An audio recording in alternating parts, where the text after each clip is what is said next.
Assalamualaikum warahmatullahi wabarakatuh. Halo guys, perkenalkan nama saya Anggi Ratnawati dari Fakultas Ekonomi dan Bisnis Islam, Prodi Manajemen Bisnis Syariah.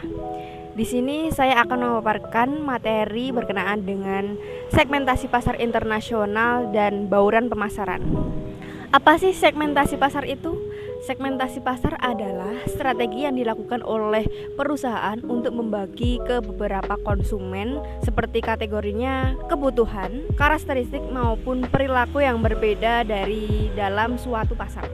Nah, dari segmentasi pasar itu ada tujuannya. Yang pertama, sasaran lebih jelas. Yang kedua, ada bisnis berkembang dengan cepat. Yang ketiga, komunikasi dengan konsumen lebih efektif. Nah, di sini ada cara untuk menentukan segmentasi pasar. Yang pertama, ada pengumpulan dan analisis data, di mana analisis itu bisa digunakan atau dengan cara survei dan penyebaran kuesioner. Yang kedua, ada seleksi dan penyusunan, di mana mengelompokkan hasil dari wawancara itu ataupun survei dari kuesioner. Nah, materi selanjutnya ada bauran pemasaran, di mana bauran ini menurut Kloter 2009 dengan pengertian semua perangkat alat yang digunakan oleh pemasaran itu digunakan terus-menerus oleh perusahaan untuk mencapai tujuan dari pemasaran di pasar sasaran. Nah, dari bauran pemasaran sendiri ada 4P. Yang pertama ada produk, yang kedua tempat, yang ketiga ada harga, yang terakhir ada promosi. Nah, itu tadi pemaparan materi dari secara global.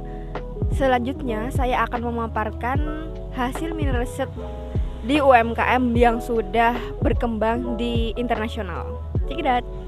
Profil usaha, di mana nama usahanya Habibana Solo dengan pemilik Fatinatul Labibah dengan bidang usaha jual beli mukena, tahun berdirinya 2012, di mana didirikan tahun 2012 owner saat masih di bangku kuliah. Awalnya owner hanya menjual pulsa sambil menyelesaikan studinya, namun kemudian muncul ide untuk menambahkan mukena, jilbab, dan baju sebagai barang dagangan di tokobagus.com. Modal untuk memulai usaha ini diperoleh dari beasiswa yang diterima saat kuliah. Owner awalnya hanya menjadi reseller dan membeli produk ketika ada pesanan. Setelah beberapa tahun berjalan, owner menyadari bahwa menjual produk fashion lebih sulit karena tren fashion yang cepat berubah. Pada tahun 2016, owner memutuskan untuk fokus menjual mukena melalui media sosial dan platform marketplace yang baru muncul saat ini. Analisis segmentasi pasar internasional di mana pemasaran mukena ini telah mencapai ke pasar internasional, yaitu ke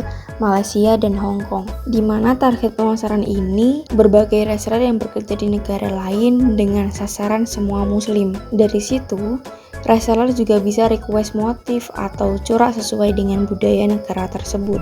Analisis bauran pemasaran. Yang pertama ada produk, di mana produk yang dijual adalah mukena. Mukena ini dijual sepanjang tahun dengan berbagai motif yang selalu up to date. Nah, motif ini dipakai yaitu lawasan, karena tetap diminati oleh konsumen dengan bahan yang tidak nerawang dan adem saat dipakai. Yang kedua, ada harga, di mana harga mukena ini relatif murah, kisaran harga 90 ribuan ke atas. Harga ini tentu sebanding dengan kualitas yang diberikan. Di Habibana Solo ini memberikan dua kualitas kain yang standar dan premium. Untuk biaya pengiriman ke luar negeri sendiri lebih murah jika pemesanannya lebih dari 100 potong. Dengan omset usaha ini cukup tinggi, bisa mencapai 2 digit. Yang ketiga ada lokasi. Lokasi Habibana Solo ini di dekat pesantren Mangkuyudan Lawean, dengan lokasi yang strategis melihat target pasar yaitu masyarakat pesantren, apalagi para santriwati yang mempunyai rutinitas keagamaan setiap harinya. Tapi tidak hanya secara offline usaha ini berjalan, melainkan juga secara online.